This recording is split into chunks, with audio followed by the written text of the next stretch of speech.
ప్రభువునందు మిక్కిలి ప్రియమైన దేవుని ప్రజలారా, మహిమ కలిగిన యేసుక్రీస్తు రెండవ రాకడకు సమీపమైన దినములలో కడవరి దినము యొక్క కడవరి గడియలో క్రీస్తు ఆగమన ప్రకాశము కొరకు ఎదురు చూస్తున్న మనం, ప్రభు రాకడే ఆదరణ వార్తగా ఒకరినొకరు బలపరుచుకునే మనం, పెళ్లి కుమార్తె సంఘముగా సిద్ధపడుతున్న మనం, రాకడకు సంబంధించిన పాఠాలతో, హెచ్చరికలతో, దిద్దుబాటుతో, శుద్ధీకరణతో, సిద్ధపాటుతో, అలంకరణతో బ్రతకాల్సినటువంటి ఘడియలివి. ప్రభు రాకడకు సమయం సమీపిస్తున్న ఈ కడవరి గడియలో ఇంకా పండుగలు, భౌతికమైన శరీర సంబంధమైన ఆశీర్వాదాలు, స్వస్థతలు, విడుదలలు, ఆర్థికాభివృద్ధి, ఇలాంటి భౌతిక విషయముల మీద మనస్సు పెట్టక ఆత్మలో నూతన పరచబడటం, ఆత్మాభిషేకమును పొందటం, ఆత్మానుసారులుగా మారిపోవడం, ఆత్మ పోలికగా మారిపోవడం, ఆత్మ చేత కొనిపోబడే అనుభవానికి ఎదగడం ఏకైక గురిగా బ్రతకాల్సిన కడవరి కాలం. చాలామంది ఇంకా ఈరోజు కూడా క్రీస్తు మొదటి రాకడనే పండుగగా చేసుకునే వాళ్ళు ఉన్నారు. క్రిస్మస్ పేరు మీద మొదటి శతాబ్దంలోని క్రైస్తవులే రెండవ రాకడొకరికి ఎదురు చూస్తూ రేయింబవల ఆధ్యాసతో బతికితే, అలా చేయటం మొదలుపెట్టిన 2000 ఏండ్ల తర్వాత కూడా ఇంకా మొదటి రాకడ పండగ చేసుకున్నావు అంటే నీ ఏ రకం క్రైస్తవుడివి?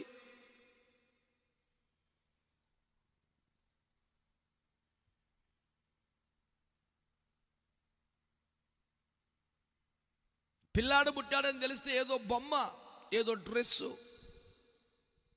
గిఫ్ట్గా పట్టుకెళ్తావు. అదే పిల్లాడు పెళ్ళిడికి వచ్చాక ఏం పట్టుకెళ్తావు? మళ్ళీ ఆ బొమ్మ పట్టుకెళ్ళి గిఫ్ట్గా ఇస్తే నీకు తలకాయలు ఏనోడులాగా నేను పైకి కిందకి చూడరా జనం. పెళ్లి కొడుకు ఇచ్చే గిఫ్ట్ ఏందిరా, నువ్వు తెచ్చింది ఏందిరా అనరా? యేసు ఇంకా బాలయేసా తొట్టిలో ఉన్నాడా? సిలువ మీద వేలాడుతున్నాడా? సమాధిలో కుళ్ళిపోయి ఉన్నాడా? ఆయన తిరిగి లేచి చూస్తుండగానే మహిమలోకి వెళ్ళి ఆత్మను పంపి రేపో మాపో పెళ్లి కుమారుడిగా రాబోతున్నాడు. దేవునికి స్తోత్రం కలుగునగాక. దేవునికి స్తోత్రం చెప్పండి గట్టిగా. కనుక సంఘము క్రీస్తు రాకడ గురించే ఆలోచించాలి, క్రీస్తు రాకడనే ప్రకటించాలి, క్రీస్తు రాకడికే సిద్ధపడాలి. పాట, మాట, సందేశం అన్ని క్రీస్తు రాకడ చుట్టూ పరిభ్రమించాలి. ఇంకేది చేసినా అసందర్భ ప్రలాపన, అడ్డగోలు వ్యవహారం. ఎందుకంటే సమయోచితంగా పలకబడ్డ మాట చిత్రమైన వెండి పల్లెములో పెట్టబడిన బంగారు పన్ను వంటిదని మహాజ్ఞాని సామెతల్లో మాట్లాడతాడు. సమయోచితంగా మాట్లాడాలి, అది బంగారం లాంటి మాట. పెళ్ళిడికి వచ్చిన వాడితో చీచీ బుజ్జి అంటే చండాలంగా ఉంటుంది. సమయోచితమైన మాట కాదు. ఆయన పెళ్లి కుమారుడిగా రాబోతున్నాడే లాలి లాలి అంటావేమిటో, అతడు పెళ్లి కుమారుడిగా రాబోతున్నాడు. అందుచేత పెళ్లి కుమార్తెగా సిద్ధపడి ఆమేన్ ప్రభునేసు రమ్ము అని పిలవగలిగిన పాకములో ఉండాలి. కానీ అర్థం లేని పిల్లకాయ భక్తిని చేసుకుంటూ పండగల పేరు మీద మితిమీరిన ఖర్చు, అడ్డగోలు తిండి, విపరీతమైనటువంటి జలసాలు, సాధారణ జీవితంలో తీరని అడ్డగోలు తిండి, తిప్పలు, కోరికలన్నీ కొంపల మీద పడి అర్ధరాత్రులు తిని దాన్ని యేసు ప్రభు జననానికి ముడిపెట్టి మొత్తం పరువు తీసే పాపిష్టి చర్యలని మానేసి పెళ్లి కుమారుడి రాకడకు పెళ్లి కుమార్తెగా సిద్ధపడే తెలివి సంతరించుకోవాలని ప్రభు పేరిట 50 మంది క్రైస్తవులకి మనవి చేస్తున్నాను. వింటున్నవారు, అర్థమైన వారు, ఏకీభవించేవారు ఉంటూ ఒక స్తోత్రం చెప్పండి. మీరు ఏకీభించేవాళ్ళైతే అడిగేదాకా ఎందుకు చెప్పలేదు మరి? అంటారు ఏంట్రా నాయన, అదో రకం ఏకీవించడం అన్నమాట. సరే కానీ ఈ పూట క్రీస్తు రాకడకు సంబంధించిన ఒక పాఠం దేవుని పరిశుద్ధాత్మ మన ముందుకు తీసుకొస్తుండగా శ్రద్ధాభక్తులు కలిగి వినాలని భక్తులందరినీ కోరుతున్నాను. వింటున్నవారు ఆమేనండి. ఇప్పుడు కాదు, నేను ఎప్పుడైనా ఏకీభవిస్తున్నప్పుడు నేను అడక్క ముందే అవును కదా అనిపిస్తే, సరే అనిపిస్తే, కరెక్ట్ అనిపిస్తే, అలాగే అనిపిస్తే వెంటనే అడక్కపోయినా అప్రయత్నంగా మీరు ఏమనాలి? ఇక ఆ పని మీద ఉండండి. దేవునికి స్తోత్రం కలుగునుగాక, దేవునికి మహిమ కలుగునుగాక, దేవుడు మనల్ని దర్శించునుగాక, పరిశుద్ధాత్మ మనల్ని తాకునుగాక, ఆత్మ దేవుడు మనల్ని సిద్ధపరచునుగాక, మహిమ గల రాకడకైన మనల్ని ఆయత్తపరచునుగాక, పరిమళ క్రియలు సంపూర్ణము చేయునుగాక. దేవుని ఎదురు నిలబెట్టగలిగిన స్తోమతలు సామర్థ్యములు మనలో దేవుని ఆత్మ కలిగించునుగాక. కొడితే మంచిగా కొట్టాలి, సపిడి దెబ్బలు సికాకుంటాయి అటా పవర్ఫుల్గా.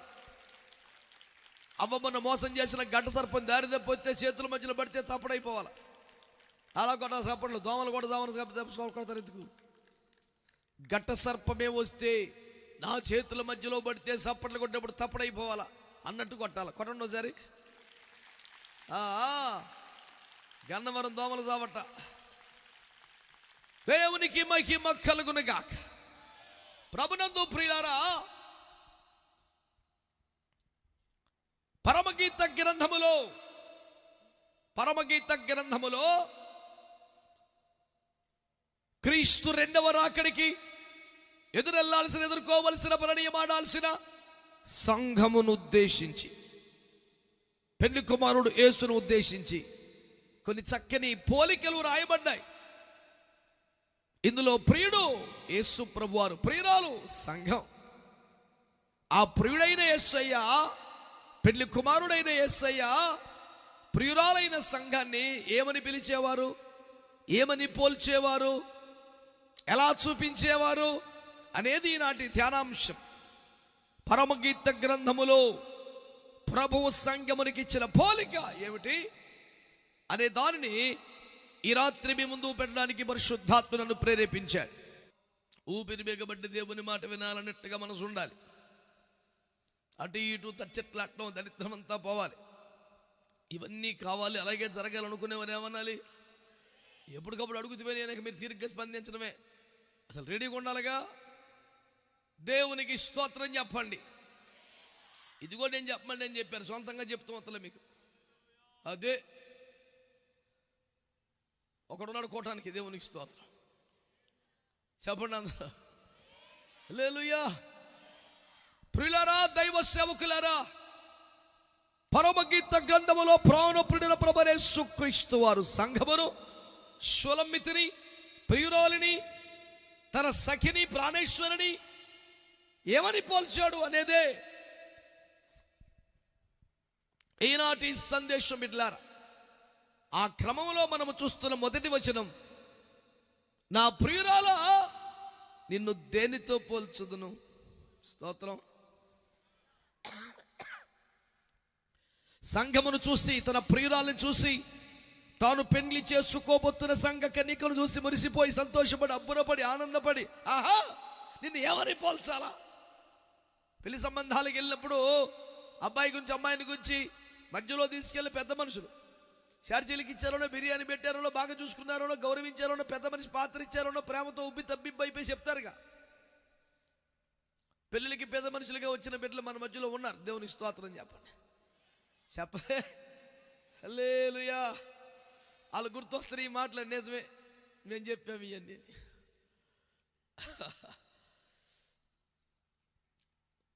ఏం చెప్తారు? అబ్బాయిని గురించి మాట్లాడమంటే అయ్య బాబోయ్ సుక్కల్లో చంద్రుడు అండి అంటే కోటాను కోట్ల నక్షత్రాలు ఉంటాయి చంద్రుడు.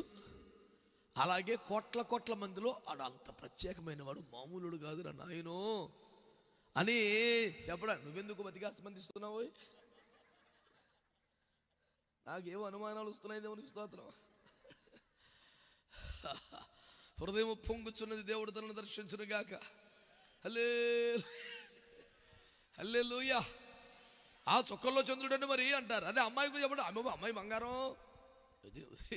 God is all mighty, man is all మట్టి అన్నట్టు ఎక్కడ బంగారం మట్టే కదా. ఎంత శుభ్రంగా స్నానం చేసినా, దుబాయ్ సెంటు కొట్టుకున్నా, బౌళ్ళంత బంగారం వేసుకున్నా మళ్ళీ ఎట్టంటే వచ్చేది మట్టే. కానీ ఏమంటారు, అమ్మాయి బంగారం అండి అంటే విలువైన వ్యక్తి అని చెప్పడానికి కదా. వాటిని అతిశయోక్తులు అంటారు తెలుగులో. ఇలా దేవుడు కూడా ఆ సంఘమును పోల్చాడు, కానీ ఆయన పోలికల్లో అతిశయోక్తులు ఉండవు, పక్క కరెక్ట్గా ఉంటుంది. ఈ పిల్ల బంగారం ఏం కాదు, విలువైన చెప్పడానికి బంగారం అంటాం. వాడు చంద్రుడేం కాదు, లోకలే, కానీ ఏమంటాం అట్ట అని చెప్పడానికి. కానీ యేసయ్య సంఘాన్ని పోల్చినవేవి కూడా అట్టటే కాదు, పక్క. నా ప్రియురాలు నిన్ను తేనెతో పోల్చదును, ఫరో రథాశ్వములతో నిన్ను పోల్చదును. చప్పట్లు కొడి స్తోత్రం చెప్పండి. జీవమగల దేవుని సంఘం, రాకడ సంఘం, ఎత్తబడే సంఘం, పెండ్లి కుమార్తె సంఘం, ఎత్తపడవలసిన సంఘం, మహిమ మేఘమెప్పి నిమిషములో రెప్పపాటున మార్పు చెంది యేసు ముందు నిలబడవలసిన సంఘం. చిన్న గొర్రె పిల్లను నేను యేసయ్యో అట్టుండకూడదు. ఎట్టుండాలి? ఫరో రథాశ్వములను పోలి ఉండాలి. ఆమేన్. ఫరో అంటే తెలుసు కదా, ఐగుప్తు రాజు. ప్రపంచంలో సంపన్నుడిగా ఉండి, ప్రపంచానికి అన్నం పెట్టిన స్థాయిలో ఉండి, బాగా ప్రఖ్యాతిగాంచిన ఒక మహాచక్రవర్తి. డబ్బుకు కొరత లేదు. ప్రపంచంలో కరువు వచ్చినందున, ఐగుప్తులో ఫరో ఉన్నందున ప్రపంచానికి అన్నం పెట్టే అంత పంట యోసేపు పుణ్యం అని ఇక్కడ కొట్టులో సమకూర్చబడినందున ఎవడు తమకి ఏది కలిగి ఉంటే అది పట్టుకొచ్చి ధాన్యం పట్టుకెళ్ళేవారు. డబ్బులు అయిపోయినాయి, స్తోత్రం. భూములు ఇచ్చారు, ఫరో పేట రాయించి తీసుకున్నాడు. గుర్రాలు ఇచ్చారు, తీసుకుని ఫరో కొరకు భద్రపరిచి ధాన్యం ఇచ్చాడు. అలా ప్రపంచంలో బెస్ట్ హార్సెస్ అన్నీ ఐగుప్తుకు చేరాయి. 1000 గుర్రాలు వచ్చినాయి అనుకో, అందులో బెస్ట్ తీసి ఫరో రథాలకి వాడతారు. సహజం కదండి, రాజ్యంలో ఉన్నట్లో బెస్ట్ కదా రాజుగారికి వాడతారు. కనుక ప్రపంచంలో the costliest horses, the best horses అంటే ఫరో రథం దగ్గర ఉంటాయి. అలాంటి రథాలతో ఎవరిని పోలుస్తున్నాడు దేవుడు? మాట్లాడరే, అసలు మౌనంగా ఉంటే నీకు వచ్చే లాభం ఎంత? అది కూడా చెప్తా కదా, ట్రై చేసి ఎడుతాం. మాకు కుదురు సత్తలేదు, దేవునికి స్తోత్రం. పేనం పోయిందాక గుంతరిగిపోయితే నాన్ స్టాప్ వాగి సత్తనం మేము. అలా పిలిచిపోయి ఉన్నారు భక్తులు. ప్రభుకు స్తోత్రం చెప్పొచ్చుగా. ఏమిటంటే సంఘమునే సుకుమారమైన, ఏమండి, లావణ్యమైన, లాలిత్యమైన ఒక ఆడమనిషిగా భావిస్తున్న కన్యకగా పోల్చబడుతున్న సంఘాన్ని దేంతో పోలుస్తున్నాడు? ఫరో రథాలు లాగుతాయే బలమైన గుర్రాలు, అట్లున్నామమ్మా నువ్వు అన్నాడు. మనమేం మాడుతున్నాం? వాళ్ళకి రెండు ప్రభువా, పాపిని ప్రభువా, రాలిపోతున్నాను ప్రభు, పడిపోతున్నాను ప్రభువా, ఇక మగా ఎడితే చిన్న గొర్రె పిల్లను నేను. అదే పెద్ద దరిద్రం అంటే దానికి ఒక బోడి సలహా తగిలింపు ఉంటుంది. మెల్ల మెల్లగా నడుపు మెచ్చయ్యా. ఎట్ట నడపాలో కూడా నీవు సలహా ఇస్తే నిన్ను ఫాలో అయ్యి దేవునికి స్తోత్రం. సరే కానీ నువ్వు బాప్తిసం ముందు ఎంతకాలం? ఇప్పుడు 20 ఏళ్ళు అయింది. మరి బాప్తిసం ముందు 20 సంవత్సరాల తర్వాత కూడా చిన్న గొర్రె పిల్లవేనా? సిగ్గట్లేదు నీకు? చిచ్చే, ఇంతకాలము వాక్యం అనే పాలన అపేక్షించినందు, బలమైన ఆహారం తినందు, కొండ తేనె, మంచి గోధుమ పంట, నూనె, ఇవన్నీ తీసుకుని బలపడినందున ఇంకా చిన్న గొర్రె పిల్లగా కాదు కానీ ఫరో రథాశ్వముల స్థాయికి సంఘం ఎదిగిపోవాలి. దేవునికి స్తోత్రం కలుగునుగాక. గుర్రములలో మేలు జాతి గుర్రములు ఐగుప్తుకు తరలి వచ్చాయి. ఆ మేలు జాతి గుర్రములలో కాస్త గట్టిగా ఉన్నాయి, అందంగా ఉన్నాయి, ఎత్తుగా ఉన్నాయి, ఫరో రథానికి కట్టబడ్డాయి. అంటే గుర్రాల్లోకెల్లా మేటి, మహాందగాడు, బలమైన, శక్తి కలిగిన, ఎత్తైన కొన్ని గుర్రాలు ఫరో రథానికి కడితే అవి లాగుతుంటే యేసు రక్తమే జయం. ఎంత టీవీగా హుందాగా బీభత్సంగా ఉందో. సంఘమా, నువ్వు నాకు అలా కనపడుతున్నావమ్మా అన్నాడు యేసయ్య. స్తోత్రం చెప్పొచ్చుగా. హల్లెలూయా. దేవుని ప్రజలారా స్తోత్రం చెప్పొచ్చు కానీ ఎప్పటికి చప్పట్లు మానేసి పొలో మన చేతులు ఎత్తేస్తున్నారు. ఏమండి, చప్పట్లు కొడుతూనే స్తోత్రం చెప్తే తప్ప, కష్టమా, ఇబ్బందా? చేతికి మూతికి అడ్డమేముందరా? అన్ని సపిడి దెబ్బలు కొడతారు. అది నీ శక్తితో నింపు ప్రభా, బలముతో నింపు ప్రభా. ఏం చేసుకుంటావు మరి బలం? ఆయన కోసం కాదా?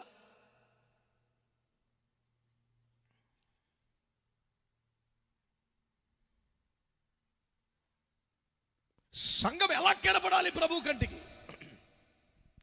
ప్రపంచములోనే మేలు జాతి గుర్రాలను ఐగుప్తులోకి వస్తే అందులో ఉత్తమమైన వాటిని ఫరో రథాలకు కడితే ఆ గుర్రాల్లాగా. ఆమె ఏనాడో రాశారు యేసన్న గారు, నీ రథాశ్వము నేనై అని ఒక అద్భుతమైన పాట రాసి దేవుని మహింపరిచారు. దేవునికి స్తోత్రం కలుగునగాక. సంఘం ఇంకెలా ఉండాలి? చంటి బిడ్డలా కాదు ప్రభువా, అయ్యో చిన్న గొర్రె పిల్ల కాదు, అయ్యో దేవుని బిడ్డలారా ఇంకా అమాయకంగా అర్భకంగా బలహీనంగా కాదు, ఎదిగిన సంఘమై, ఎత్తైన సంఘమై, బలమైన సంఘమై, ఫరో రథమును లాగగలిగిన సంఘమై, ఎత్తైన బలమైన అందమైన గుర్రముల వలె ఉండాలి. మీకు గుర్రాల గురించిన పెద్ద అవగాహన ఉందో లేదో నాకు తెలియదు, కానీ ఖరీదైన మానవ ప్రపంచంలో ఇలా చెప్పుకుంటారట. ఒక బెంజ్ కారు, ఒక అరేబియన్ హార్స్ పక్క పక్కన పెట్టి నీకు ఏది కావాలని అడిగితే ఒక్క క్షణం కూడా ఆలోచించకుండా అరేబియన్ హార్స్ తీసుకుంటారంట. That is the range and value of an Arabian horse. You know దాని రేంజ్ అది. బెంజ్ కారు పక్కన పెడితే, అరేబియన్ హార్స్ పక్కన పెడితే ఒక్క క్షణం కూడా ఆలోచించకుండా నాకు అరేబియన్ హార్స్ కావాలట. అరేబియా గుర్రం అంటే అంత రేంజ్, అది అంత కాస్ట్లీ. ఇప్పుడు దేవుడు సంఘాన్ని ఎవరితో పోలుస్తున్నాడు? ఫరో రథములను లాగే గుర్రాలతో పోలుస్తున్నాడు. దేవునికి స్తోత్రం చెప్పండి. హల్లెలూయా. ఏమండి, ఆ ఫరో రథములను లాగే గుర్రాలు ఎట్లా ఉంటాయి తెలుసా అండి? చాలా ఎత్తుగా ఉంటాయంట, చాలా బలముగా ఉంటాయంట, చాలా అందంగా ఉంటాయంట, చాలా వేగంగా పరిగెడతాయంట. ఎవడైనా గుర్రం కనబడితే దాని ప్రక్కన నిలబడి ఫోటో తీసుకుందామని, మేదెక్కి ఫోటో తీసుకునే ధైర్యం అందరూ చేయిపోయినా కనీసం దగ్గరలో ఉండి ఇటు తిరిగి సెల్ఫీ కొట్టుకుంటే వెనకాల అది పడితే సార్ ముచ్చటపడే వాళ్ళే కుప్పలు తెప్పలు ఉంటారట. దేవుడు సంఘాన్ని ఎవరితో పోలుస్తున్నాడు? ఫరో రథాశ్వములతో పోలుస్తున్నాడా? దేవునికి స్తోత్రం కలుగునగాక. ఈ ప్రపంచములు ఖరీదైనది ఏమిటి? ఈ ప్రపంచములు విలువైనది ఏమిటి? ఈ ప్రపంచములు ఎత్తైనది ఏమిటి? ఈ ప్రపంచములు బలమైనది ఏమిటి? ఈ ప్రపంచములు వేగముగా పరిగెత్తగలిగినది ఏమిటి? అలాంటి ఒక గుర్రముతో దేవుడు ఎత్తబడే సంఘాన్ని పోలుస్తున్నాడు. ఇక నువ్వు బలహీనురాలుగా ఉంటే, బలహీనుడిగా ఉంటే, మొదటి మూలపాఠాల్లో ఉంటే, తప్పనడుగుల్లో ఉంటే, పడి లేస్తున్న వాడిగా ఉంటే, ఎత్తైన శిఖరములు ఎక్కలేని వాడిగా ఉంటే, నీవెప్పుడు రోజు రథములు లాగే గుర్రమైపోతావు. ఎత్తబడే సంఘానికి ఆ స్థాయి ఉండాలి, ఆ బలం ఉండాలి, ఆ ఎత్తు ఉండాలి, ఆ అందం ఉండాలి, ఆ స్పీడ్ ఉండాలి. ఆడో ఎత్తబడే సంఘం అంటే దేవునికి స్తోత్రం కలుగునగా. హల్లెలూయా. 20 ఏళ్ళ మధ్య సోఫాలో కూర్చొని టీవీ కూర్చొని యేసుతో టీవీ గాను పోదమా పోదమా పోదమా లే పోదామా పోదామా చిన్నప్పటి నుంచి ఎక్కడ ఉన్నావు కదలకుండా టీవీ చూసుకుంటా లేవాలిగాను అసలు.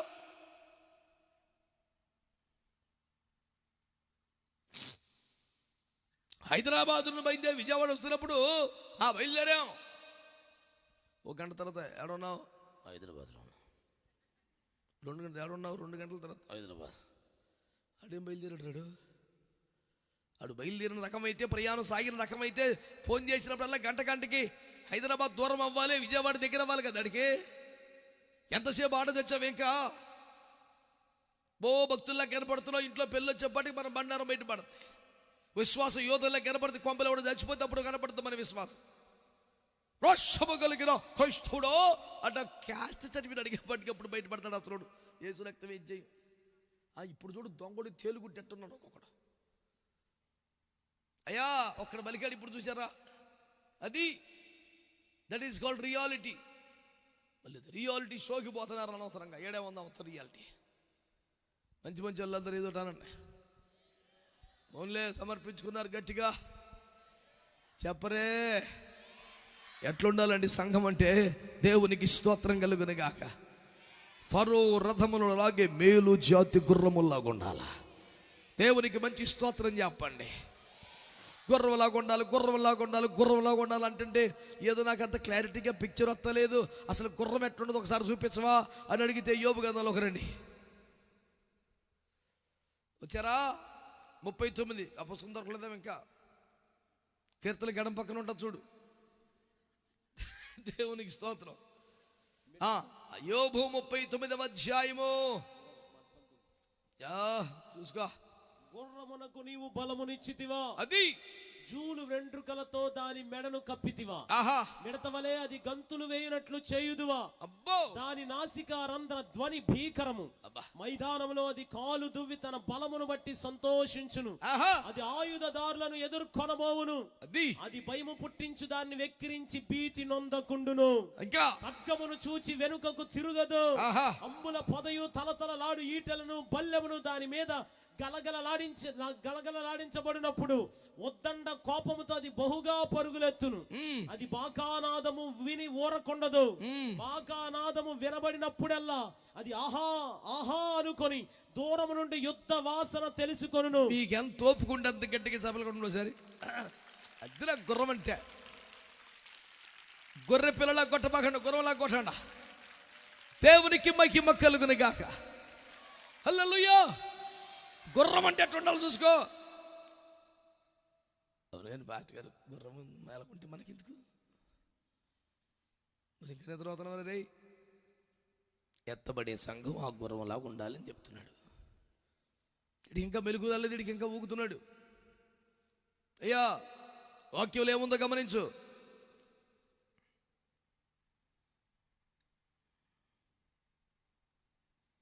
దేవుని వాక్యము తేటగా మనతో మాట్లాడుతున్నది. ఎత్తబడే సంఘమును ఫరో రథమును లాగే గుర్రములతో ప్రభు పోల్చాడు. ఈ అందమైన పోలిక బాగానే ఉంది, కానీ గుర్రం ఎలా ఉంటుందని ఎగ్జాక్ట్ వివరణ మాకు తెలియటం లేదు. కాస్త వివరించమని అడిగితే వజ్రాన్ని వజ్రమే కొయ్యాలి, వాక్యాన్ని వాక్యమే వివరించాలి. మనకు తెలివితేటలతో అవసరం లేదు, క్లియర్గా ఉంది బైబిల్ లేదనే సరే. నేను ఒకసారి అమెరికా దేశం వెళ్ళినప్పుడు అనక్కర్లే, ఇక్కడ ఉంది. మేము చూడండి, నువ్వు మాత్రం చూసింది చెప్తే మాకు ఏడమాసం అవుతుంది. బైబిల్ చూపిస్తే సరిపోలే. దేవుని స్తోత్రం అనరు మీరు. పెద్దగా బాగా పొదుపు, డబ్బులు చేయండి. పొదుపు దేవుడు కూడా ఉపయోగపడతాయి. డబ్బులు ఎట్టా దాచిపెట్టాలో అర్థం కాస్తే మా వాడు ఒకడు అడగండి, లాస్ట్లో పరిచయం చేస్తా. అబ్బాయి దేవునికి స్తోత్రం. బిడ్డలారా, ఇక్కడ ఏమని రాశాడంటే, దేవుని బిడ్డలారా, గుర్రమునికి నీవు బలం ఇచ్చితివా అంటే గుర్రము బలమైనది అనండి. ఇప్పుడు ఎవరితో పోల్చాడు సంఘాన్ని? ఇప్పుడు చెప్పండి గట్టిగా. అంటే సంఘము బలముగా ఉండాలా, బలహీనంగా ఉండాలా? బలహీనుడు. ప్రభా పడిపోతున్నాను, ప్రభా జారిపోతున్నాను, ప్రభా పదే పదే నేర్చించిపోతున్నాను తండ్రి, వెనకబడిపోతున్నాను. ఇంకెప్పుడు తయారవుతావని ఏ కూటం పెట్టినా వదలవు. ఎన్ని వాక్యాలు తినేస్తావు, పొలమని టన్నులు కొద్ది మేసేసావు మన్నా. ఇప్పుడు కేజీ తినేసి పరగడం ముఖం పెడితే ఎలాగరా మరి ఒక్కొక్కడు? వాక్యం బా తిరిగిపోయిందండి. తమరు సేమ్ అదే పరగడుపు ఫేసు. ఎక్కడికక్కడ టన్నులు కొద్ది మన్నా తినేసేవాడు ఎవడో ఎదరికెళ్ళమంటే ఎవడు కాదు. మనస్సును ఐగుప్తునకు పోగోరి తిన్నందుకెన్నాళ్ళకి అడుగులేరు కదరా. దేవుడు ఈ సభల ధర్మలు ఎంతగానో దీవించాడండి. మంచి వాక్యం ద్వారా బలపరచబడ్డామండి. మరి దేవుడు మళ్ళీ ఎంతగానో ప్రోత్సహించాడండి. ఆత్మలో బలపరచమండి. కుడికిలు ఏర్పాటు చేసిన దైవజనుడికి, వాడబడి దైవజనుడికి ప్రత్యేక వందనాలండి. కరెక్టేనండి. ఎంత బలపడ్డారండి? ఇంతకాలంగా బలహీనత మరలా వస్తే ఓడించగలిగే బలం వచ్చిందా? నీ మాటల్లో బలహీనంగా ఉండేవాడివి, ఇక మాటల్లో బలహీన పడకుండా స్థిరంగా ఉండగలవా? నీ చూపుల్లో బలహీనత పోయిందా? ఏది పడితే ఎక్కడ పడితే అక్కడ చూడకుండా కంట్రోల్ చేసే కెపాసిటీకి వచ్చావా? ఎక్కడాగావు నువ్వు? బలమేదే. ఎంత బలవంతుడైనా పడిపోయే చోట యోసేపు బలంగా నిలబడ్డాడు కదా, ఆ బలం వచ్చిందా? దేవుని సంఘమును పాడు చేసే సింహముల్ని చంపేసి అంత బలం వచ్చిందా? ఏది నీ బలం? దేవుని వ్యతిరేక సైన్యము కూర్చొని తిష్ట వేసుకుని దుర్మార్గ ఆలోచనలు చేస్తున్నా కోట గోడ గడియలను పీట పీక అక్కడ వాడికి ఛాన్స్ లేకుండా చేసినటువంటి బలం వచ్చిందా? ద్రాక్ష తోట చెరుపు నక్కలను పట్టుకొని తోటలను తగలబెట్టి అంత బలం వచ్చిందా? ఏముంది బలం? ఎంతకో బలపడ్డామండి, మంచి కుండలు పెట్టారండి, వాక్యం ద్వారా బలం. ఏదా బలమేది? పాపాన్ని జయించే బలం వచ్చిందా? శోధనలో పడకుండా తట్టుకొని నిలబడే బలం వచ్చిందా? 40 రోజులకి అన్నపానములు తినకపోయిన శోధన జయించగలిగే బలం వచ్చిందా?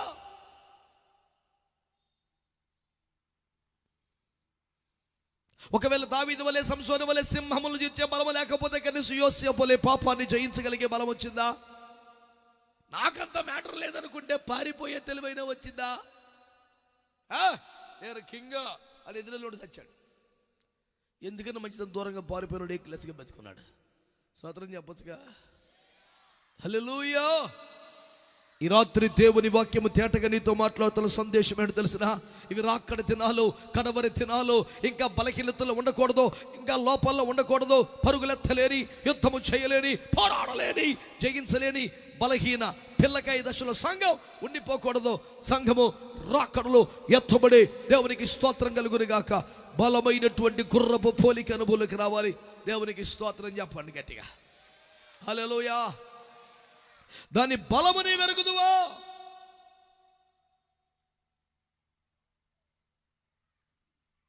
ఇంకా ఒక మాట కిందికి రాగలిగితే అక్కడ ఏమన్నాడో చూడండి వినరా. మిడత వలె అది గంతులు వేయినట్లు. చెప్పండి, ఇలా చూడండి ఒకసారి. ఆ గుర్రం చాలా ఎత్తుగా, చాలా హెవీగా, చాలా బలంగా ఉంది. కానీ మిడతలా ఎగురుతుందంట. స్తోత్రం చెప్పరే. అనుభవం గొప్పది, స్తోత్రం అనండి. ఆత్మలో బలం గొప్పది, స్తోత్రం అనండి. ప్రార్థన శక్తి గొప్పది, స్తోత్రం అనండి. ఆత్మల పంట సంపాదించడంలో బలము గొప్పది. దేవుని రాజ్యమునకు విస్తారమైన వచ్చుబడి వచ్చునట్లు చెయ్యగలిగిన 5 ఎద్దుల బండి కలిగిన బలమున్న దేవునికి స్తోత్రం కలుగును గాక.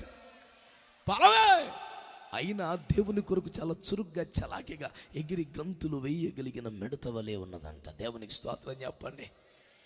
అంటే బలం ఎంతుందో చురుకుదనం అంతే ఉంది, చలాకిదనం అంతే ఉంది. బలకమైపోయి దేవునికి స్తోత్రం. కాకినాడలో ఒక పాస్ గారి ఇంటికి వెళ్ళాం. ఏసు రక్తం ఇచ్చి సభలకు పిలిచారు. ఆడబడిన తర్వాత ఇంటికి భోజనానికి పిలిచారు. లోపలికి వెళ్తుంటే హాల్లో సెంటర్లో మోకరించి ఇట్లా చూస్తుంది ఒక బలమైన కుక్క, పెద్ద కుక్క. దాన్ని చూస్తేనే ఒక మాత్రుడు గుండె ఆగి సావాలి. నాకు సచ్చే భయం కుక్కలండి. నేను మంచి ధైర్యంగా కూల్ రాగలు తీసుకుంటుంది. అబ్బాయ్ అని దెబ్బకు బయటకు వచ్చా. అయ్యో పాస్టర్ గారు ఏమంటే కుక్క అక్కడ, అది కూడా నా సైజు ఉంది. దేవునికి స్తోత్రం. నేను రాను లోపలికి వెళ్ళలేలుగా అంటే అన్నాడు. అవే అది ఏం చేయదండి. మరి ఏం చేయను కడికి ఎందుకు పెంచుతున్నావురా? అసలు ఏం చేయదంట అది. అట్ట కాదన్న, అది కొంచెం ఒబేసిటీతో బాధపడుతున్నా. ఎవరిని ఇంగ్లీష్ మండిపోన్నది ఏంటట, ఒబేసిటీతో బాధపడుతుందంట. అంటే స్థూలకాయం, ఎన్ని తిండి మండిపోను, ఇంత అయిపోయింది. దాని పరిస్థితి ఏంటంటే దాన్ని కష్టపడి 2-3 మనుషులు పట్టుకొని కొంచెం అన్న జరపాలి పక్కకి. 1 సెంటీమీటర్ కూడా కదలలేదు. ఎంత ఉంది దాని ముందే. నువ్వు నచ్చిన నీకు చిందులు వేయచ్చు, ఏమీ చేయలేదు.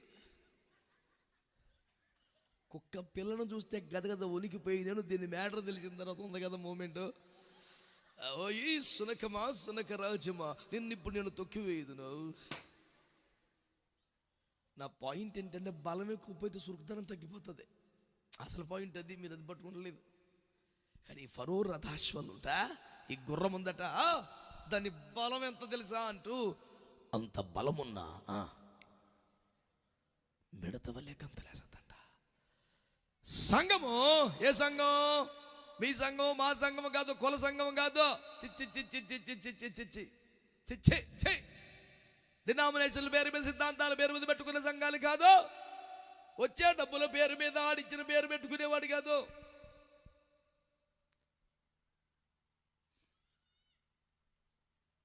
ఈ సంఘం యేసయ్య సంఘం, ఎత్తబడే సంఘం, రాకడ సంఘం, పెండ్లి కుమార్తె సంఘం, ఆ సంఘం ఎట్లుండాలట? చాలా బలమైనదై ఉండాలంట. అదే సందర్భంలో చాలా చురుకుగా, చలాకిగా, మిడతలాగా గంతులేయాలంట. అంత పెద్ద గుర్రం చిన్న మిడతలకు ఎగురు దూకుతుంటే చూడడానికి ఎంత ఆశ్చర్యంగా ఉంటుంది. అరే, ఇంత హెవీ బాడీతో ఇంత అల్కగా ఎలా ఎగురుతుంది కదా.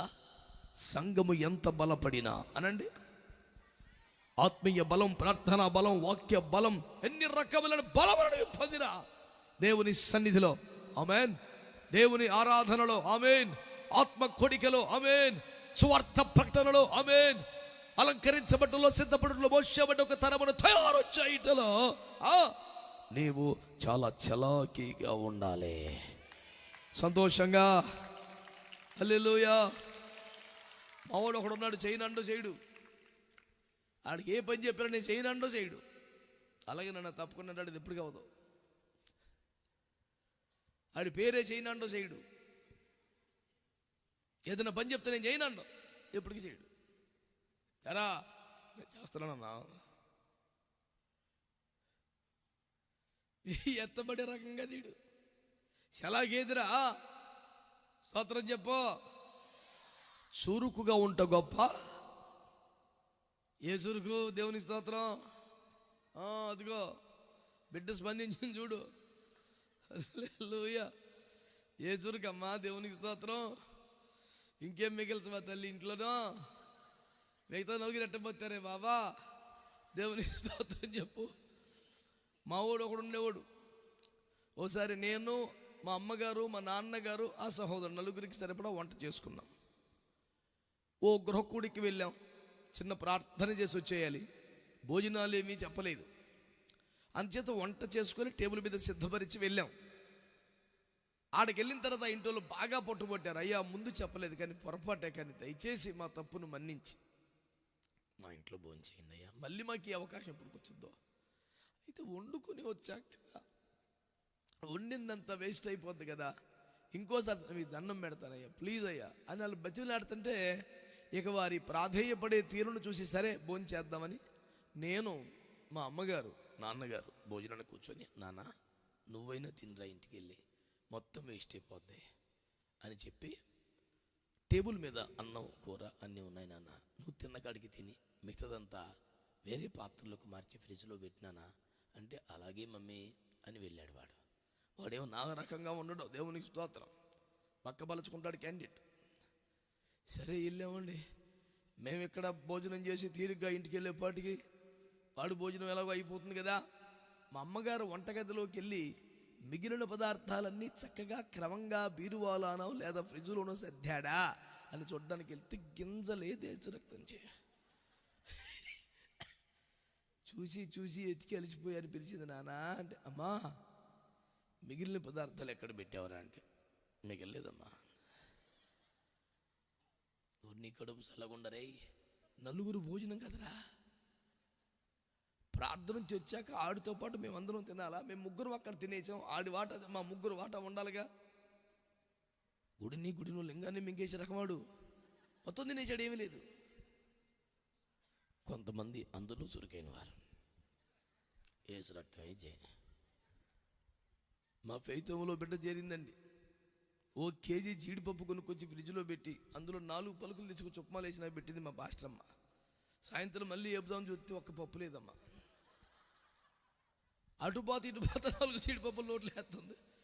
మరి ఏ క్లాస్ అని మిక్సీ కొనుక్కొచ్చావు కదే, మొత్తం రుబ్బి పడేసావు. దేవునికి స్తోత్రం.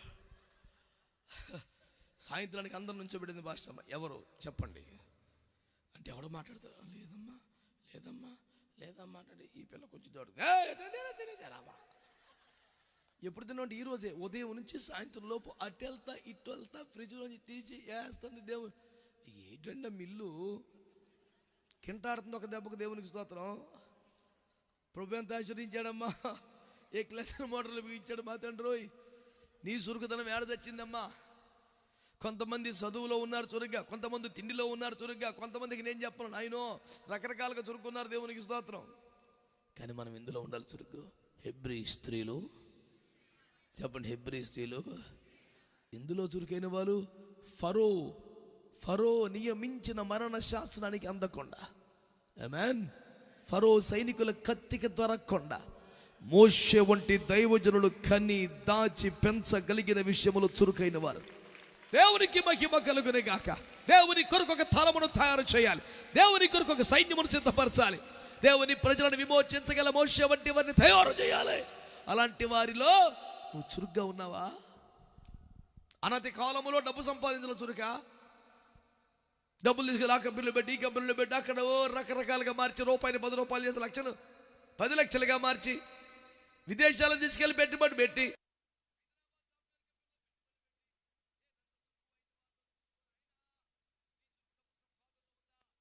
ఆస్తుల సంపాదనలో ఉందా? అయ్యో, నీ చురుకెందులో? మోషే వంటి దైవజనులను కనిపెంచడంలో చురుకైన వారు ఇక్కడ మరి దినాల్లో రావాలి.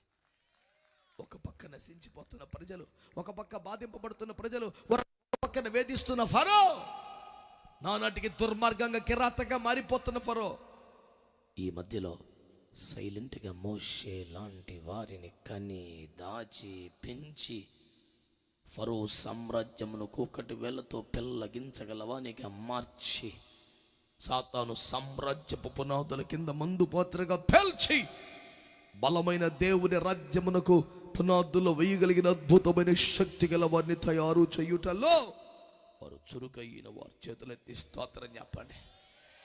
చెప్పరే గట్టిగా, హల్లెలూయా హల్లెలూయా. రిబ్కమ్మ బావిలోకి దిగి త్వరగా నీళ్లు పైకి తెచ్చి ఒంటెలన్నిటి దాహం తీర్చిందంట. దేవునికి స్తోత్రం కలుగునుగా. ఫిలిస్తీ సర్దార్ల 100 మంది సర్దార్ల ముందోళ్ళు తెమ్మంటే అదే గడియలో అదే సమయంలో దావీదు పోయి 200 మంది సర్దార్ల ముందోళ్ళు తెచ్చాడు. దేవునికి స్తోత్రములు కలుగునుగాక.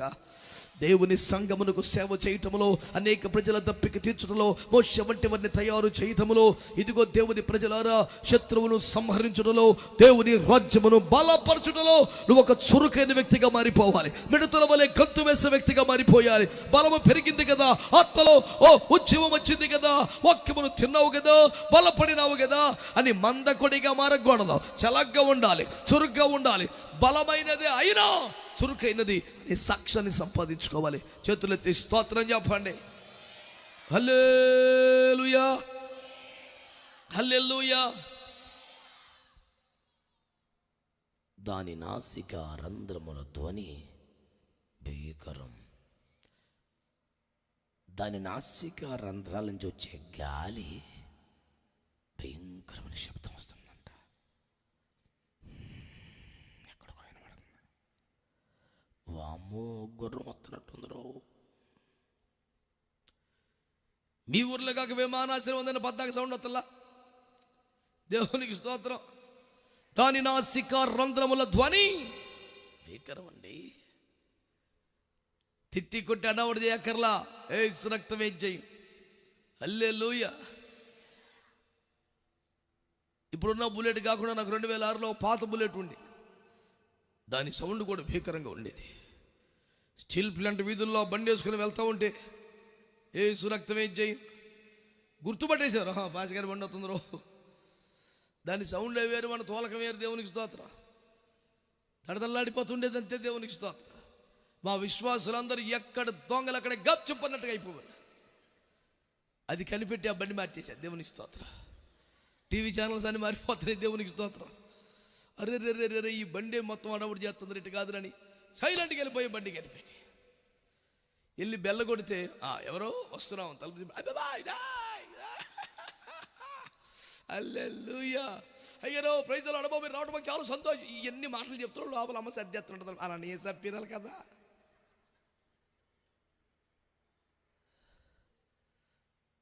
తుక్కును తుడవటంలో ఒళ్ళు బద్ధకం. కార్పెట్ కింద తోచేసి కార్పెట్ కప్పేత్తంలో సురుకుతాను. కొంతమంది ఇల్లు సర్దరండి, మనం వెళ్ళేపాటికి కబోర్డ్లు కట్టెలు ఎందుకోండి అంటే అందుకే మొత్తం దాంట్లో కుక్కుతారు.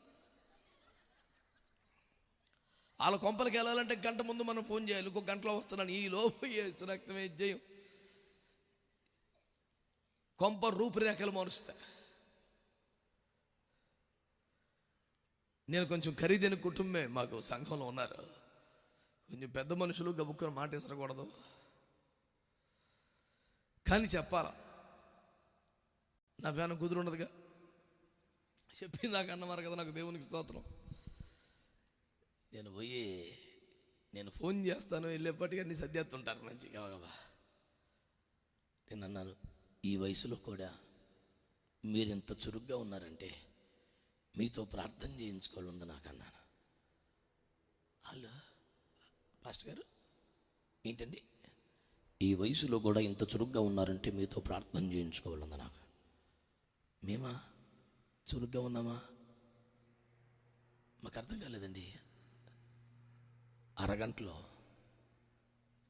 కబోర్డ్లను ఇంత బాగా సర్దేశారు కదా.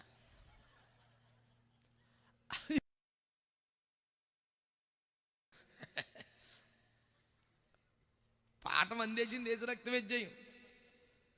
పెద్దవాళ్ళకి మర్యాదగా చెప్పాలి కదా, పిల్లగాళ్ళకి చెప్పినట్టుగా ముట్టికేసి చెప్పలేం కదా.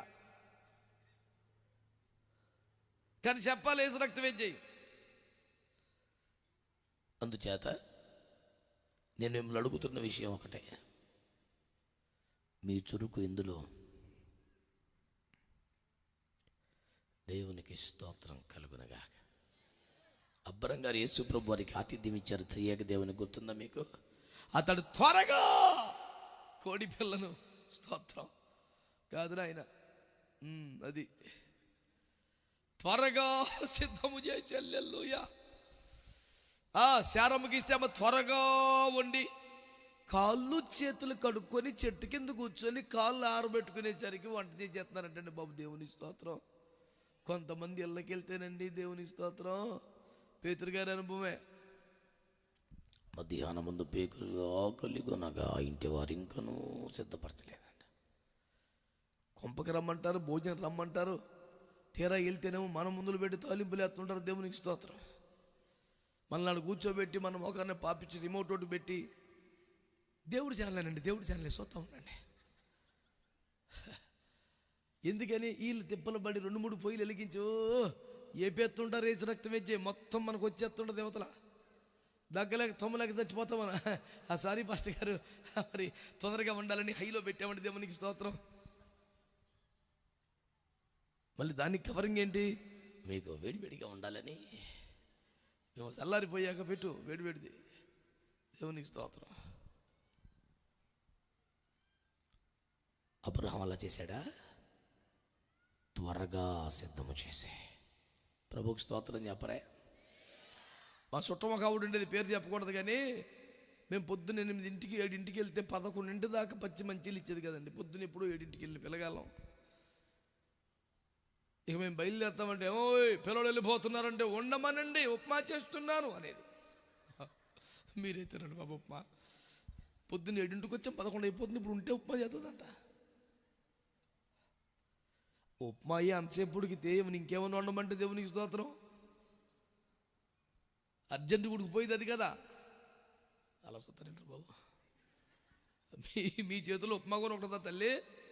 మహానుభావులు మంచి వాళ్ళందరూ స్తోత్రం చెప్పండి. ఓన్లే గట్టిగా వారు చురుకైన వారు దేవునికి స్తోత్రం చెప్పండి. హల్లెలూయా. అది మైదానములో కాలు దువ్వి తన బలమును బట్టి సంతోషించిన. స్తోత్రం చెప్పండి గట్టిగా. అదే కాలు దువ్వుద్దంట. తప్పు మాట్లాడబాకు. నీకెందుకురా? నా యేసు గొప్ప దేవుడో, నా యేసు శక్తి గలవాడో, నా యేసు పరిశుద్ధుడో, నా యేసు మరణం గెలిచిన వాడో, యేసుకు సాటి ఎవడు లేడు, అతనికి పోలిక ఎవడు లేడు, వింటున్న దైవ పుత్రులు యెహోవాకు సాటి ఎవడో అని చెప్తే ఎందుకు అలాగా ఊరుకో. అది గుర్రం, అది మైదానములో కాలు దువ్వి. ఆమేన్ ఆమేన్. గెరాసేనుల ప్రాంతములు యేసు అడుగు పెట్టాడు, వచ్చేసాడు. యేసు మా కాలం ఇంకా ఉంది, మాకు నియమించబడ్డ కాలం అవ్వకముందే నశింపజేయ వచ్చితివా? మాకున్న కాంట్రాక్ట్ ప్రకారం 2 నెలలు ఉండొచ్చు ఈ పందుల్లో, చిచ్చి కాదు వీళ్ళు. కుదరదు వెళ్ళిపోమన్నాడు. మీకంటే మీ లెక్కల కంటే మీ లైసెన్స్ కంటే నాకు ఆత్మ ముఖ్యం అన్నాడు. అట్టయితే పందుల్లోకి వెళ్ళిపోతానన్నాయి. పందుల్లోకి వెళ్తానండి, దాంట్లో పందుల మీద నాకు పెద్ద ఇంట్రెస్ట్ ఏం లేదన్నాడు యేసు ప్రభు. మీకు ఎవరికైనా బాధ కలిగితే నన్నేమనకండి, యేసు ప్రభుకి పందుల మీద ఇంట్రెస్ట్ లేదు నిన్నేమన్నాను నేను. దేవునికి స్తోత్రం. నా ఇంకెరక చూస్తున్నాడు. దేవునికి స్తోత్రం. యేసు ప్రభువుకి 2000 పందులు చనిపోతున్నాయి అంటే ఆయనకి ఏం పెద్ద బాధ అనిపించలేదండి.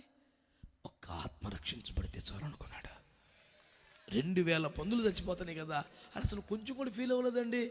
మరి ఎందుకో యేసుప్రభుకి ఎంత ప్రేమ గల దేవుడికి పందుల మీద ప్రేమ లేదు. మీకు బాధగా ఉందా? బోన్లే బాధపడండి, అయితే నాకేం బాధ లేదు, అంతే. మరి ఆ ఊరులు కూడా అట్టగా బాధపడిపోయి మా ఊరు వదిలి వెళ్తావా లేదని ఎంటబడ్డారంటే యేసుప్రభు. ఎందుకని? మా పందులు చచ్చిపోయినాయి, నువ్వు వచ్చిన కానీ మా పందులు చచ్చిపోయినాయి. యేసుప్రభు అంటున్నాడు, ఒక విలువైనటువంటి జీవితం కాపాడబడింది, ఒక వ్యక్తి కాపాడబడి రక్షించబడ్డాడు, జనజీవన సమంతిలోకి వచ్చాడు, ఆనందకరంగా బతుకుతున్నాడు. ఇది చాలు కదా అంటే, పందులు చచ్చిపోయినాయి మాకు. అయ్యో పందులను ప్రేమించు వాళ్ళారా, ఆత్మను ప్రేమించుడిరా అని యేసుప్రభు అంటున్నాడు. అలా నచ్చలా. దేవుని స్తోత్రం, మీ అందరికి వందనాలు. మీరు మీ ఇష్టమైన ప్రేమించండి, నేనేం కాదన్నాం. కాకపోతే అది కాలు దువ్వి యుద్ధమునకు సిద్ధమంట. దేవునికి స్తోత్రం కలుగునగాక. చెప్పరే గట్టిగా. అది ఆయుధదారులను ఎదుర్కొన్న బావును. ఇంతకీ ఇదంతా ఎవరండి? గుర్రం అనండి. ఇవన్నీ ఎవరు? అది ఆయుధదారులను ఎదుర్కొన్న బావును. యుద్ధానికి దానికి అంతా కట్టి సైనికుడు ఎక్కగొచ్చని పద అని కళ్ళెమున తెలిస్తే యుద్ధములోనికి వెళ్ళడానికి భయపడకుండా ఇంట్రెస్ట్గా చొరవ తీసుకొని ఉత్సాహంగా వెళ్తుందట. దేవునికి స్తోత్రము. అది ఆయుధదారులను ఎదుర్కొన్న బోవును. డౌన్లో సైకిల్ తొక్కేస్తాం కాదు, పొలమని మెరక చూపించే కెపాసిటీ ఎంత ఉందో. అన్ని బాగా ఉన్నప్పుడు అన్ని ఆశీర్వాదాలే, స్వస్థతలే, దీవెనలే, అన్ని మేలులు అయితే దేవునికి స్తోత్రం కలుగునే గాక. ఏమండి? ఓ కుతూహలం, హల్లెలూయా. కరెక్టే. మరి కష్టాలు, మరి శ్రమలు, మళ్ళీ నిందలు, మళ్ళీ అవమానాలు వస్తే ఎందుకేనా ఈ తెమల దగ్గర అయ్యో ఇక ఆగదు. నేను చెప్పేది అది విన్నావా? అది సమస్య ఎక్కడ ఉందో, పోరాటం ఎక్కడుందో, ఇబ్బంది ఎక్కడుందో అక్కడికి ఎదురు వెళ్ళొద్దంట ధైర్యంగా. అది ఆయుధదారులను ఎదుర్కొన్న బోవును. దేవునికి స్తోత్రము కలుగును గాక. హల్లెలూయా. ఏం కావలేదు దాని గొడవ. యుద్ధంలోకి వెళ్ళడం మాత్రమే కాకుండా అది భయము పుట్టించుదనని ఎదుర్కొని వెక్కిరించి భీతి నొందకుండా ఉండను. ప్రపంచాన్ని భయము పుట్టించేది ఏంటి? ఎవరికైనా వణుకు పుట్టించేది ఏంటి? మరణం. అది భయము పుట్టించు దాన్ని ఎదుర్కొని భీతి నొందకుండా ఉండదు. అంటే మరణాన్నే ఎదుర్కోవాల్సి వస్తే కూడా భయపడకుండా ఎదురెళ్ళి మరణాన్ని ఎక్కిరిస్తుందంట. రక్తం ఏం చేయి, దమ్మున్న వాళ్ళు ఎవరైనా స్తోత్రం చెప్పొచ్చుగా. అది మరణమును ఎదుర్కొని దాన్ని భయపడకుండా వెక్కిరిస్తాడు. మన మరణమా నీ విజయం ఎక్కడ అనగలిగిన దమ్మున్నవాడు ఒక్కడే, ఆయన పేరు ప్రభువైన యేసుక్రీస్తు వారు. దేవునికి స్తోత్రం కలుగునుగాక. ఆయన పిలుపు వినబడితే చచ్చినోడు మళ్ళీ ఊపిరి రావాలి. దేవునికి స్తోత్రం చెప్పండి. మృతులు దేవుని కుమారుని శబ్దము విని మేల్కొనే గడియ రాబోవచ్చున్నది. దేవునికి స్తోత్రం కలుగునుగాక. ఆయన ప్రార్థించగా చెయ్యివేగా పిలుపులుగా పోయిన ప్రాణమతలోనికి తిరిగి వచ్చను గనక చావునే వెనక్కి తిప్పగలిగిన వాడు, చావునే చంపగలిగిన వాడు, మరణ శాస్త్రం మల్చగలిగిన వాడు, మృతుల లోకానికి వెళ్ళగలిగిన వాడు, మరణం యొక్క పాతాల విగతాలపు చెవులు కలిగిన వాడు, మరణపు కోరల బిగి నీ విజయం ఎక్కడంటూ సవాలు చేసి రాగలిగిన వాడు యేసు ప్రభు నీ గుండెల్లో ఉంటే, నీ దేవుడైతే, నీకు రాజైతే, నీకు నాయకుడైతే, నువ్వు నడిపించువాడైతే నువ్వు ఎలా ఉండాలి మరి?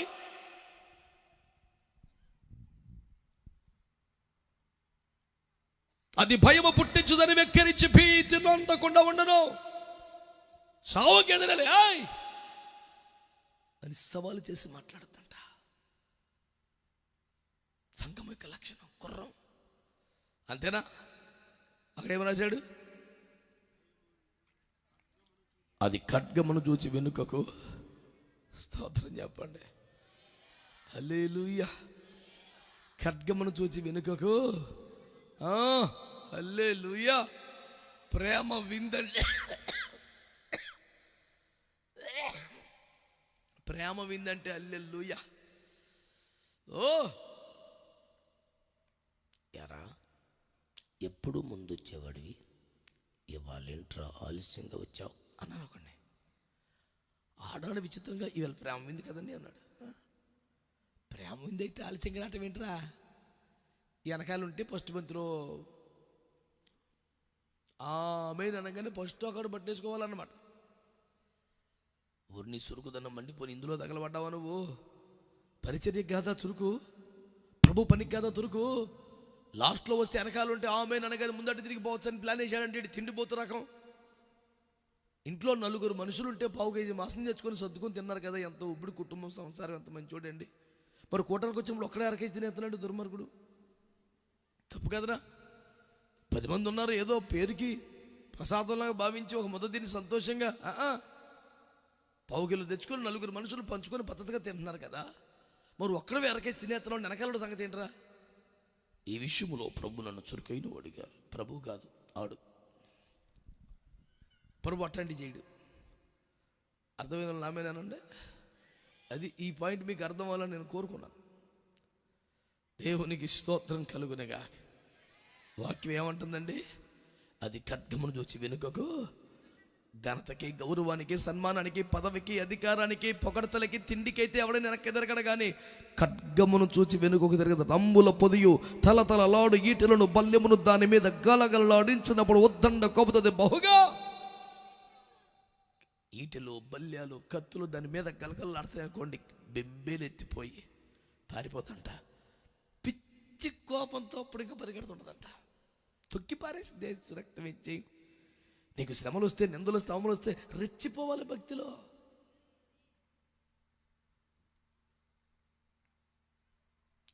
పుతోను అనే దయ్యాన్ని వెళ్ళగొట్టినందుకు పౌలయ్య గారిని సావశక్తి కొట్టి బెత్తాలతో అంగీ లాగేసి తీసుకెళ్ళి లోపల చెరసాలు లేచి పారేశారు.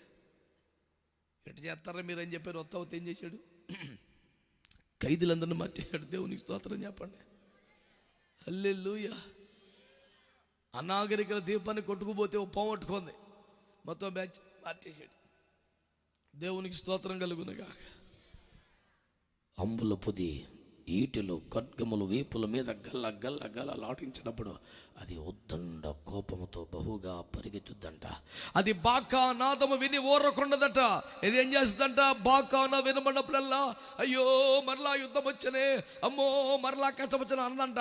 అది బాకా నాదం అనగా యుద్ధమునకు సిద్ధపుడు అనగానే ఆహా ఆహా అనుకుంటుందంట. మళ్ళీ యుద్ధం వచ్చింది. హల్లెలూయా. మనమైతే మొన్న ఈ మధ్య ఒక శ్రమ నుండి బయటపడ్డామండి, మరలా మరొక శ్రమ. హల్లెలూయా. దేశం మొత్తం నాశనం అయిపోయిన ఏడుపురాదుడికి, మణిపూర్లో బిడ్డల జీవితం అంతా ఆగమైపోతుంది ఏడుపురాదుడికి. ఎవడెంత కష్టం వచ్చినా వీడికి తలనొప్పి వస్తే మాట కన్నీరు కడవడుగా చేస్తాడు. చాలా బాగా తలనొప్పి వచ్చేస్తుందన్న అసలు. అయ్య బాబాయ్, ఊర్లు తగలడిపోతానని ఒక పక్కన నీకు నొప్పి తెలుస్తలేదు. 3 పూట్ల తిని 7 గంటలు పడుకొని దజ్జాగా టీవీ ముందు కూర్చొని కబుర్లు ఆడుతున్నావు. ఏమంటుందంటే గుర్రం? అది బాకానాదము విన. బాకానాదం అంటే ఏంటి? యుద్ధంకి ప్రిపేర్ అవ్వమని ఒక యుద్ధ స్వరం. బాకానాదము వినబడినప్పుడల్లా అది అయ్యో అమ్మో కాదు, ఆహా ఆహా అనుకుంటుందంట. దూరము నుండి యుద్ధ వాసన తెలుసుకొని పారిపోద్దా, ఎదురెళ్ళి భీకరంగా పోరాడద్ది. ఈ లక్షణాలన్నీ ఎవరి అండి? కొంచెం గట్టిగా గుర్రం చెప్పండి గట్టిగా. దేవుడు సంఘాన్ని ఎవరితో పోల్చాడు? గుర్రముతో పోల్చాడు. ఇంకా బలహీనంగా, ప్రభా పడిపోతున్నాను ప్రభా, జారిపోతున్నాను ప్రభా, బలహీనుని ప్రభా, బలహీనరాలిని ప్రభా. మరి ఎందుకు రాలిపోతున్నావు పద్దాకా? చూస్తేనేమో టన్నుల కొద్దీ మన్నా ఖర్చు అయిపోతుంది. యువతలు చూస్తేనేమో రెక్కల మీద మొయ్యాలి ఒక్కొక్కడిని. ఎండబడకూడదు మేఘమెట్టాలా, తడబడకూడదు అగ్గెట్టాలా, నీళ్ళ కోసం దూరం వెళ్ళకూడదు, వెనకాల వచ్చి వాటర్ సప్లై చేయాలా. ఇన్ని సప్లై చేస్తే ఒక్కోడికి ఒక్క అడుగు పడతాకి నొప్పులు పడిపోతున్నాడు ఒక్కొక్కడు. అడాయ్, సంఘం ఎలా ఉండాలి తెలుసా? రాకడ సంఘం ఎలా ఉండాలి? ఎత్తబడే సంఘం ఎలా ఉండాలి? అది బలమైన, చురుకైన, ఎత్తైన, ఉద్దండ కోపముతో యుద్ధములో పాల్గొనగలిగిన గుర్రముల వలె ఈ కడవరి కాల సంఘం ఉండాలి. దేవునికి స్తోత్రం చెప్పండి గట్టిగా. హల్లెలూయా. రాకడ సంఘం ఎలా ఉండాలి? ఒక బలమైన గుర్రము వలె, ఎత్తైన గుర్రము వలె, అందమైన గుర్రము వలె, చురుకైన గుర్రము వలె, వేగముగా పరిగెత్తే గుర్రము వలె, యుద్ధములు చేయగలిగిన గుర్రము వలె దేవుని సంఘం ఉండాలి. ఈ రాత్రి దేవుని వాక్యం వింటున్న పిల్లలారా, ఇంకా రెక్కల కింద దాగి ఉన్న కోడి పిల్లల వలె, చిన్నగా నడిపించవలసిన గొర్రె పిల్లవలే, చిన్న చిన్న ఎత్తులు కూడా ఎక్కలేని పసి కొనల వలె కాక, యుద్ధమునకు పరుగులెత్తగలిగిన, ఉద్దండ కోపముతో సవాలు చేయగలిగిన, తన మీద కత్తులో ఈటిలో గలగలలాడించినప్పుడు ఉద్దండ కోపముతో పరుగులెత్తి భీకర యుద్ధములు చేసి విజయములను రాబట్టగలిగిన ఓ శక్తివంతమైన గుర్రముల వలె ఎత్తబడే సంఘము తయారవ్వాలి. ప్రభు నా కృపను గ్రహించాలని ఆశపడి చేతులెత్తి స్తోత్రం చెప్పండి. చెప్పాలి గట్టిగా అందరూ హల్లెలూయా. నా ప్రియురాల, నా ప్రాణేశ్వరి, నా సంఘమా, నేను దేనితో పోల్చుదును? ఫరో రథాశ్వములతో నిన్ను పోల్చుదును. ఎత్తబడే సంఘం ఎట్లుండాలి?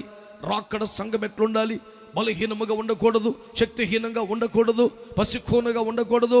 యుద్ధమునికే సిద్ధపరచబడిన, ఉద్దండ కోపముతో పరుగులెత్తగలిగిన, భీకర పోరాటములు చేయగలిగిన, భయము పుట్టించు దాన్ని వెక్కిరించుదకై బాకన్నద వినబడలపున ఆహా అంటూ మరలా సమరోత్సాహముతో ముందుకు ఉర్రకగలిగిన దమ్మున్న శక్తివంతమైన కుర్రముల వలె ఎత్తబడే సంఘం ఉండాలి. దేవునికి స్తోత్రము కలుగునుగా. మరొక మాట కూడా చూద్దాం. సంఘం ఎట్లుండాలి?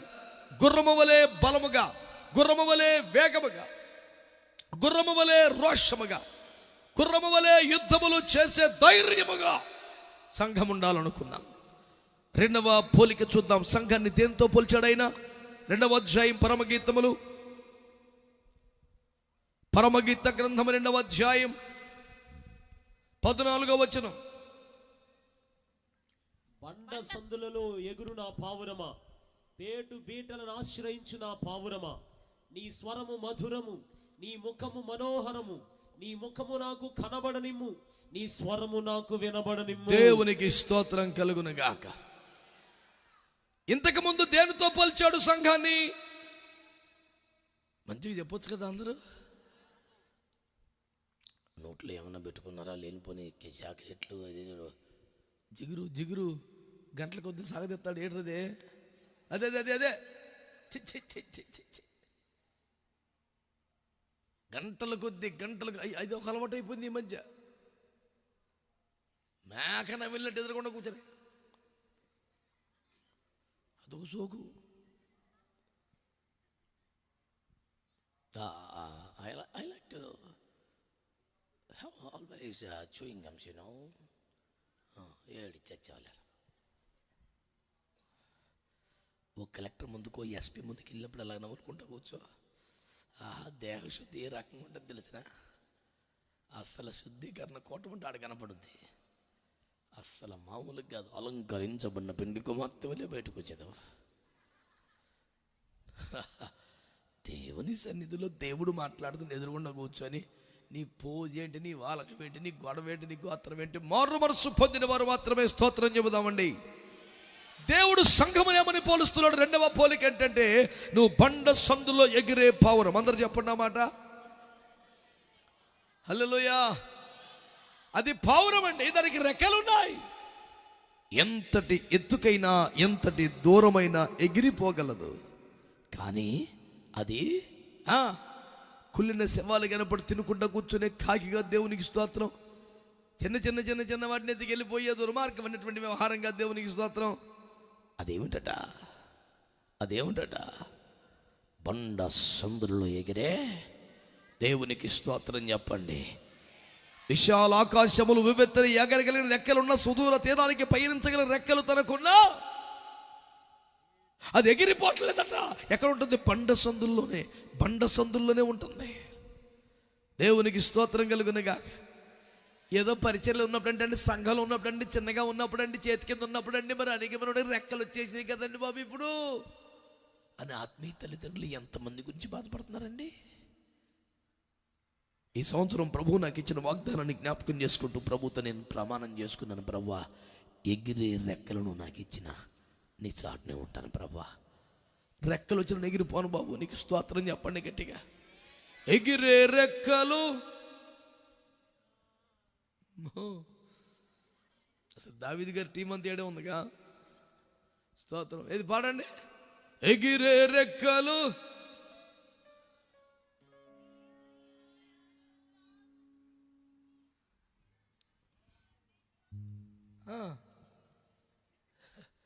ఇక్కడ కోయిలు కూసింది. దేవుని స్తోత్రం. హల్లెలూయా. అసలు మధుర గాయకులందరూ కూడుకున్న భేటీ ఎక్కడుందంటే ఇక్కడే కలదనిపించుచున్నది. ఎట్లుందట? అది చక్కని ఆరోగ్యవంతమైన, ఎంత ఎత్తుకైన ఎగిరి ఎంత దూరమైన పయనించగలిగిన రెక్కలు కలిగిన పావురమే, కానీ అది ఎగిరిపోవట్లేదు. విశాలమైన జగత్తును ఉవ్వెత్తున ఎగిసిపడే ఆనందాన్ని కోరుకోవట్లేదు. ఇరుకైన బండ సందుల్లో అక్కడక్కడే ఉంటుందంట. నువ్వు ఎగురుతున్నావు, కానీ బండ సందుల్లో ఎగురుతున్న నా పావురం అని దేవుడికి చెప్తున్నాడు. బండ గురించి మీకు తెలుసు. 1 కొరింథీ పత్రిక 10:4 ఆ బండ క్రీస్తే అని చెప్పాడు. దేవునికి స్తోత్రం చెప్పండి. మరి ఆ బండకు సందులు ఎట్లా ఏర్పడ్డాయి? నీ పాపములు నా పాపములు సిలువగా యేసు మీద మారి పడిపోయినప్పుడు బలమైన కొరడా దెబ్బలు, మేకులు అయ్యో ఆయన్ని గాయపరిచినప్పుడు ఆ బండ పగిలిపోయింది. ప్రియులారా,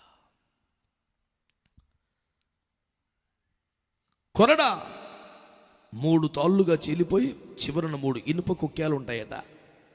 ఒక్కసారి కొరడాతో వీపు మీద కొడితే ఆ కుక్కాలు ఒంట్లోకి దిగుతాయి. అట్లాగా లాగినప్పుడు అలాగ దున్నినట్టుగా, నాగలితో భూమిని దుమ్మినట్టుగా శరీరాన్ని పర్రన చీల్చుకొచ్చేస్తాయి.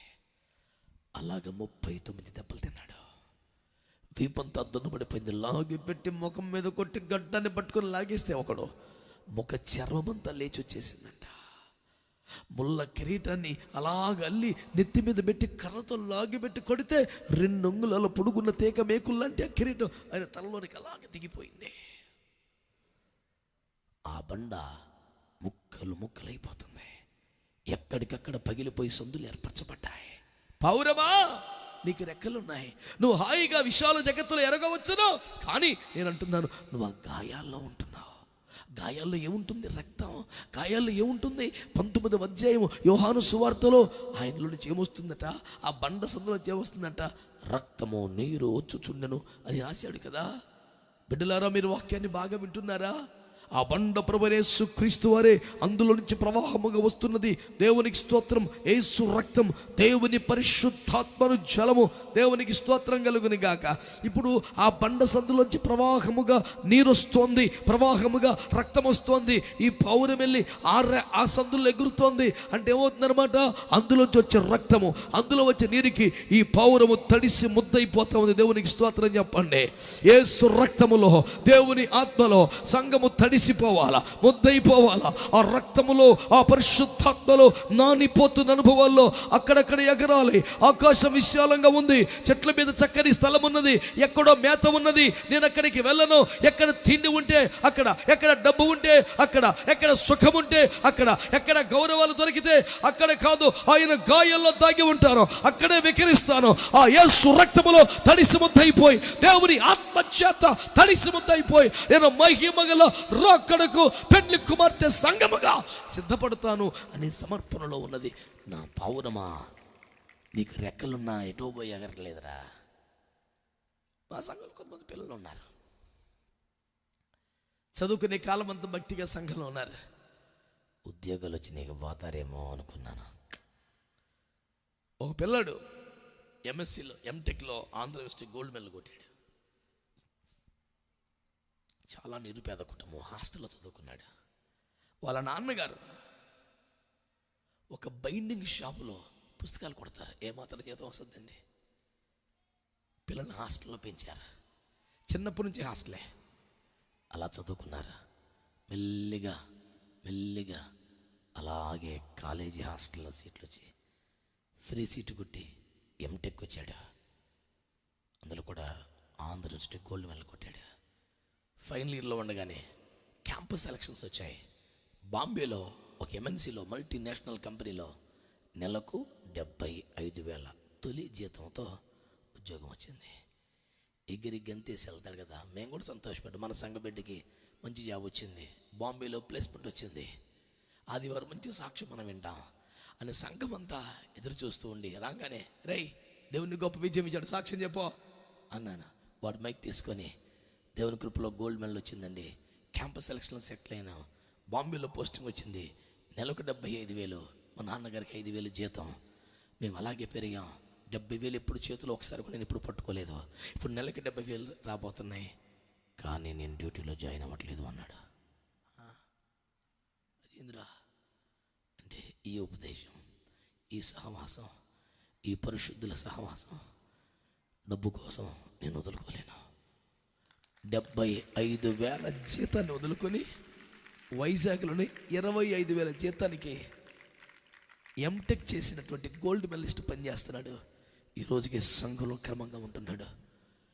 మేమే పెళ్లి చేసాం, కార్డులో ఇంటి పేరు వేయలేదు, కులం ప్రస్తావన లేదు, ₹1 కట్నం తీసుకోలేదు, సంఘము సమక్షంలో పరిశుద్ధ వివాహం చేసుకున్నాడు. ఏం చెప్తున్నాను, రెక్కలు వచ్చినాయి కానీ ఎకర్లా బండ సందుల్లో ఉన్నాడు. కొట్ట మంచిగా దేవునికి మహిమ కలుగును గాక. యవన బిడ్డలు అట్లాంటి వారు లేపబడాలి. హల్లెలూయా. ఓ ఉద్యోగం రాగానే, జీతం రాగానే, విదేశీ అవకాశాలు రాగానే రెక్కలు వచ్చిన పక్షం వల్ల ఎగిరిపోవటం కాదు. నాకు రెక్కలు ఇచ్చావు కానీ బండ సందుల్లోనే ఎగురుతాను. నీ రక్తంలో తడిసి ముద్దయిపోతూ, శుద్ధీకరింపబడుతూ, నీ ఆత్మలో తడిసి ముద్దయిపోతూ, బలమైన అభిషేకమును పొందుతూ నీ కొరకు జీవిస్తాను. సంఘమా, నిన్ను దేనితో పోల్చుదును? బండ సందుల్లో ఎగిరే పౌరంతో నిన్ను పోల్చాలి. ఎత్తబడే సంఘం ఎలా ఉండాలి? దీవించబడగానే, ఆశీర్దించబడగానే, పేదరికం పోగానే, జీతం పెరగగానే, పిల్లలు అంది రాగానే ఇంతకాలం దూరమైన సుఖాల్లో పడి పొరలటం కాదు సంఘం. సోమరి వలె పడక మీద పొరలటం కాదు సంఘం. సుఖభోగములతో వాంఛగలిగి బతకడం కాదు సంఘం. పేదరికంలో ఉండబట్టి వైరాగ్యమా? పూటకి 400 మందికి అన్నం పెట్టగల వెండి బంగారములు కలిగిన ఐశ్వర్యవంతుడైన అబ్రహాము గుడారములో బతికాడు. డబ్బులు లేక కాదా? వైరాగ్యం అదే. లేకపోతే ఏముంది? అడ్జస్ట్ అవ్వకపోతే ఎవడో ఏం చేస్తావు మరి? ఉండి కూడా చేయకపోతే, సుఖం నాకు వద్దనుకుంటే, సంపద వద్దనుకుంటే, సుఖభోగాలు వద్దనుకుంటే, సమర్పణలో ఉండాలనుకుంటే, వెచ్చలవిడి జీవితం ఒక్కర్లేదనుకుంటే, ఈ వైరాగ్యం, ఉపేక్ష, సమర్పణ కొనసాగాలనుకుంటే, అది కదా బండ సందుల్లో ఎగిరే పౌరం అంటే. ఆ సందులు ఎట్ట ఎగురుద్దండి పావురం? ఆకాశం దగ్గర ఎగురచ్చుగా. నేను ఎగరను. ఈ రోజున డబ్బు రాగానే, ఉద్యోగం రాగానే, సంపద రాగానే, కరువు తీరగానే, పిల్లలంది రాగానే విచ్చలవిడిగా రెచ్చిపోతున్న క్రైస్తవుడా, అది నీకు తగదు. బండ సందుల్లో ఎగిరే పౌరవులు నీకు ఉండాలి. ఎత్తబడే సంఘము లక్షణం అది. విశ్వసించిన వారు ఆమేన్ గట్టిగా మరొక పోలిక చెప్తారు. 3వ అధ్యాయం. ఏ 3వ అధ్యాయం? పరమగీతమే. ఏదో గీతం పాడబాక. దేవునికి స్తోత్రం. 3వ అధ్యాయం ఏందది? 3వ అధ్యాయం 7వ వచనం. ఇదిగో సొలొమోను పల్లకి వచ్చుచున్నది, 60 మంది శూరులు దానికి పరివారం. వారు ఇశ్రాయేలులలో పరాక్రమశాలులు. వారందరూ ఖడ్గదారులు, యుద్ధ వీరులు. రాత్రి భయము చేత వారు ఖడ్గము ధరించి వచ్చు. చేతులెత్తి ప్రభువునకు స్తోత్రం చెప్పండి గట్టిగా. హల్లెలూయా, హల్లెలూయా. నిన్ను దేనితో పోల్చాలి? సొలొమోను పల్లకిని మోయిచున్న వారితో. దేవునికి స్తోత్రం కలుగును గాక. చెప్పొచ్చు కదా. సొలొమోను పల్లకిని మోయిచున్నటువంటి యోధులు పరివారము 60 మంది ఉన్నారు. చూడండి, సొలొమోను రాజుకు పోల్చబడుతున్నాడు. ఒక పల్లకి మోయబడుతున్నాడు. రాజు గారి పల్లకిలో కూర్చున్నారు. 60 మంది బలాఢ్యులు మోయిచున్నారు. రాజు ఉన్నాడు కనుక కూర్చున్నాడు, రాసుకుంటున్నాడు, పడుకున్నాడు. మన భుజముల మీద రాజు ఉన్నంతసేపు సౌకర్యంగా ఉండాలని ఈ 60 మంది చక్కగా ఆయన్ని మోసుకెళ్తున్నారట. వీళ్ళందరట పరాక్రమశాలలో, వీళ్ళందరట యుద్ధ వీరులు, వీరందరట ఖడ్గధారులు. చిత్రం చెప్పన, రాత్రి భయము చేత వారు ఖడ్గములు ధరించారట. వరి వరి వరి వరి ఏమి మాట ఇది? వారందరూ శూరులు, వీరులు, బలవంతులు, యుద్ధ వీరులు అన్ని ఇన్ని మాటలు చెప్పారు, పరాక్రమశాలులు అని. ఇప్పుడు ఏం చేస్తారంట? రాత్రి భయము చేత. ఏమన్నాయ్? బలాఢ్యులే, పరాక్రమశాలులే, యుద్ధ వీరులే, కానీ అలాగే రాత్రి భయం ఉంది. ఎందుకని? చీకట్లో శత్రువు ఎటు నుంచి వస్తాడు? ఎదురుగా వస్తే ఆ లెక్క వేరు. దొంగ దెబ్బతీస్తాడు శత్రువు, చీకట్లో దాగి ఉంటాడాడు. దొంగ చోటగా చెట్ల చోటును దాకి ఈ పల్లకిని మోయుచున్న వీరుల వీపులో పొడుస్తాడేమో, బల్లెముతో కాళ్ళు నరుకుతాడేమో, ఖడ్గముతో. వాడు చీకట్లో దాక్కుంటాడు, ఎదురుగుండా రాడు. యథార్థవంతుడు కాదు, దుష్టుడు, నాశన పాత్రుడు. అందుకే ఏం చేస్తున్నారు తెలుసా? ఎందుకైనా మంచిది రాత్రి చీకటి శోధన ఎట్నుంచి వస్తుందో, శ్రమ ఎట్నుంచి వస్తుందో మనకు తెలియదు. అందుకని రాత్రి భయము చేత ఖడ్గము పట్టుకొని ఉన్నారంట. స్తోత్రం చెప్పండి. వాళ్ళేమో వీరులు, వాళ్ళకేమో రాత్రి భయం. నేను టైటిల్ పెట్టి రాశా, వీరుల భయం అని. భయం లేనోడే వీరుడు కదరా. ఇక్కడ వీరులు భయపడటం ఏమిటి? బలమున్నది కానీ శత్రువు యథార్థపరుడు కాదు. వాడు యథార్థం గుర్తించాడు. ఆమ్నే సామ్నే ఆకే దేఖలేంగా భయ్ అనే మాట్లాడి దగ్గర లేదు. దొంగ దెబ్బ తీస్తాడాడు, చాటుమాటు కొంటాడు, ఎరుగని రీతిగా వచ్చి పడిపోద్ది శోధన. నువ్వంతా మంచిగానే అనుకుంటున్నావు, వాడు దాక్కుని ఉంటాడు, మోటుగండ్రగా ఉంటాడు, నక్కి ఉంటాడు, గుట్ట నక్కగా ఉంటాడు. అందుకని ఏం చేయాలంట? ఎప్పుడు ఖడ్గమును ధరించి ఉండాలి. పౌలు గారు పిరికోడా సేవలో? శ్రమలకు భయపడ్డా, శోధనలకు భయపడ్డా? కానీ ఏం చేశాడు? ఇతరులకు ప్రకటించిన తర్వాత నేనే భ్రష్టునైపోతానేమోనని నా శరీరం నలగొట్టుకుంటున్నానన్నాడు. ఒకవేళ నేను మీకు వాక్యం చెప్పాను కానీ క్రీస్తు అనుగ్రహించిన సరళత నుండి సర్పము ఎవరినైనా పడగొట్టిద్దేమో అని భయపడుతున్నాను అంటాడు. మీ గురించి పడిన కష్టం వ్యర్థమైపోతేమో అని భయపడుతున్నాను అంటాడు. పిరుకోడు కాదు, కొన్ని అవసరమైన భయాలు ఉన్నాయి. శత్రువు పడగొడతాడేమో, సంఘాన్ని బలహీనపరుస్తాడేమో, అబద్ధ బోధనలోకి లాగుతాడేమో, మొదటి మూల పాఠాల్లో ఆచారాలు, సాంప్రదాయాలు, పండుగలు ఇందులో ఉండిపోతారేమో అనే ఒక భయం. రాత్రి భయం లేదా? బలాఢ్యుడివా? శ్రమ శోధన వచ్చే అవకాశం ఉందనే భయం. నువ్వెంత ఎదిగినా, ఎంత బలవంతుడైనా శత్రువు మంచోడు కాదు, దుష్టుడు, దొంగోడు. కడుపులో భయం కలిగి, మెలగవగలిగి భక్తి చేయాలా? చేతులెత్తి స్తోత్రం చెప్పండి. హల్లెలూయా. సంఘమా నిన్ను దేనితో పోల్చాలి? రాత్రి భయము చేత ఖడ్గదారులై సంచరించిన వీరునితో నిన్ను పోల్చాలి. దేవునికి స్తోత్రం కలుగును గాక. సంతోషంగా స్తోత్రాలు చెప్పండి గట్టిగా. మరొక మాట 4వ అధ్యాయం చెప్తాను చూడండి పిల్లారు. 4వ అధ్యాయం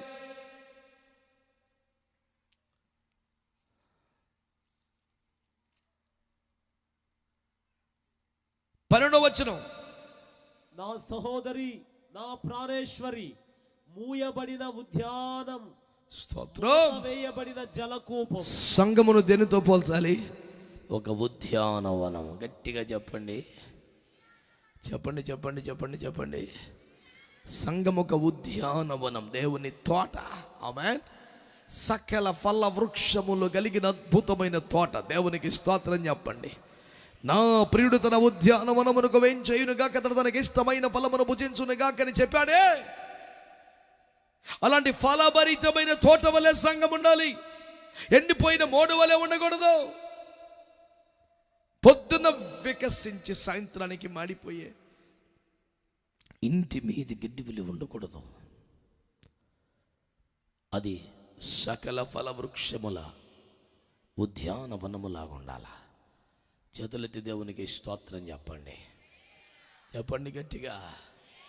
పరమగీతములో సంఘం ఎలా పోల్చబడిందో విస్తృతముగా కాదు కానీ 2-3 మూటలు జ్ఞాపకం. 1 ఫరో రథాశ్వములతో పోల్చాడు. 2 బండ సందులెగిరే పౌలతో పోల్చాడు. 3 రాత్రి భయము చేత ఖడ్గదారులై సంచరిస్తున్న వీరులతో పోల్చాడు.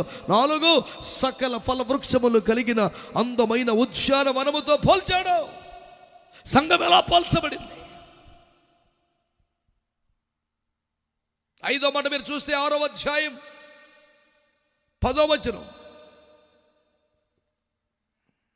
సంధ్యారాగము చూపట్టుచు చంద్రబింబమంత అందము గలదై, సూర్యుని అంత స్వచ్ఛమును కలలును గలదై, వ్యూహిత సైన్య సమభీకర రూపిణియగు ఈమె ఎవరు? స్తోత్రం చెప్పండి.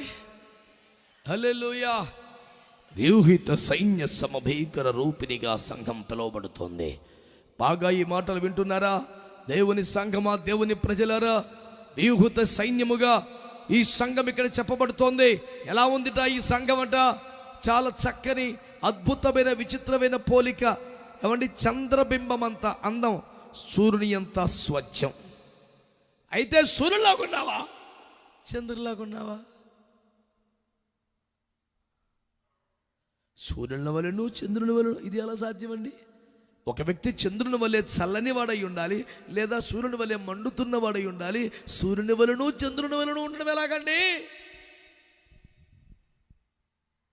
దేవుని వాక్యం తేటగా తెలియజేస్తున్న మాట వినండి, శ్రద్ధగా గమనించి ప్రయత్నం చేయండి. ఏమని చెబుతున్నాడు అక్కడ? ఏమని చెబుతున్నాడు అక్కడ?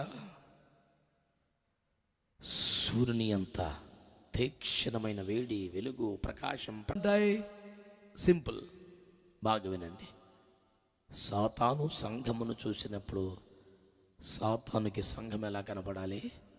సూర్యుని వలె పగపగ మండిపోతూ కన్నెత్తి చూసే ధైర్యం కూడా చెయ్యలేనంత తీక్షణముగా సంఘం ఉండాలి. అదే సంఘమును దేవుడు చూస్తే చల్లని చందమామలాగా కనపడాలా. విచిత్రం ఏంటి తెలుసా? ఒకడు సైతానికే మంచి కూల్గా చల్లగా కనపడుతున్నాడు, ఆ డేంజరస్ వేలోడు. సాతాను శత్రువుని వైపు చూసినట్లు కనపడాలా. బగబగ మండిపోతున్న కన్నెత్తి చూసే ధైర్యం చేయలేని అగ్ని సహితమైన ప్రభావం కలిగిన ఒక అగ్ని గోలవలాగా ఉండాలి. అదే ప్రియుడు ప్రభు నిన్ను చూస్తే చల్లగా ప్రశాంతంగా ఆహా అనిపించేట్టుగా ఉండాలి. ఏకకాలములో మనము ఈ భిన్న విభిన్న అద్భుత ఆత్మీయ సౌందర్యమును కలిగి ఉండాలా. వ్యూహిత సైన్య సమభీకర రూపిణి దేవునికి స్తోత్రము కలుగునుగాక.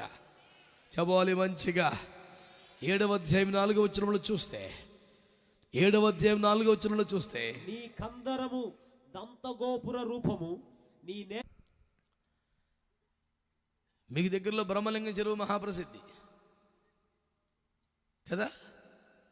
నీ 2 కన్నులు నీళ్లతో నిండి ఉన్న 2 చెరువులతో సమానం అంటున్నాడు.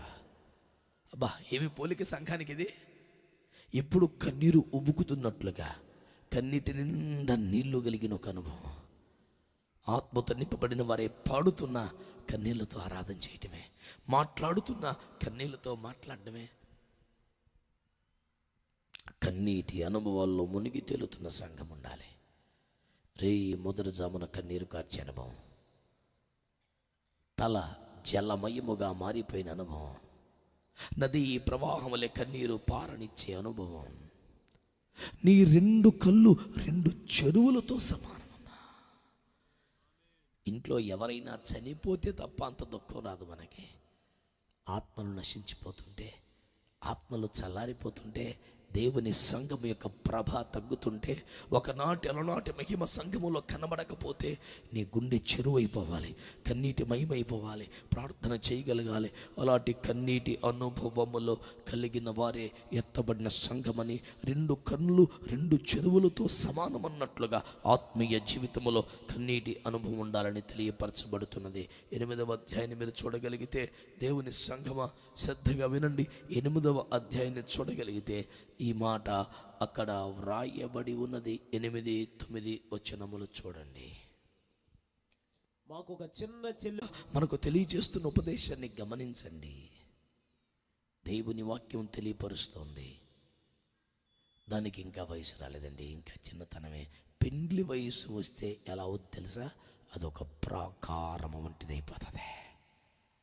అంటే ఇదిగో ప్రాకారం, లోపలి సంపద కాపాడుకోవటం, బయటి చెత్త రాకుండా చూసుకోవటం ప్రాకార్యముకు ఉద్దేశం. సంఘములో ఎదిగిన బిడ్డలుంటే, రాకడ విశ్వాసులుంటే ఎలా ఉండాలి తెలిసిన? లోకములోని చెత్త లౌకిక పద్ధతులు సంఘములోనికి రాకుండా అడ్డుపడగలిగిన ప్రాకారంగా ఉండాలి. ఆమేన్. సంఘం యొక్క సంపద ఆత్మలు మళ్ళీ చల్లారి లోకంలోకి వెళ్ళిపోకుండా అడ్డుపడగలిగిన వారుగా ఉండాలి. ఇశ్రాయేలు సుమారు 20-30 లక్షల మంది జనం, మేము మరలా ఐగుప్తుకి వెళ్ళిపోతాం, మాకు ఈ సావంత వద్దురా బాబు అని వెనక్కి తిరిగిపోతే, యెహోషువ కాలేబులు అడ్డుపడి తమ బట్టలు చింపుకొని బూడిద పోసుకొని కన్నీరు కార్చి వారికి అడ్డుపడి 30 లక్షల మంది జనాన్ని మరలా వెనక్కి తిరిగారు. ఈ ఐగుప్తులోకి వెళ్లకుండా ఆపారంటే వారు ఎంతటి ప్రాకారముగా వాడబడ్డారో గమనించండి. దేవుని కోపం ప్రజల మీదకి రాకుండా మోషే అడ్డుపడి ఒక ప్రాకారం వలె ఉగ్రతను ఆపలేదా? ఎదిగిన సంఘం ఎలా ఉంటుంది? ఎత్తబడే సంఘం ఎలా ఉంటుంది? ఒక ప్రార్థనలో ఏకీవించండి.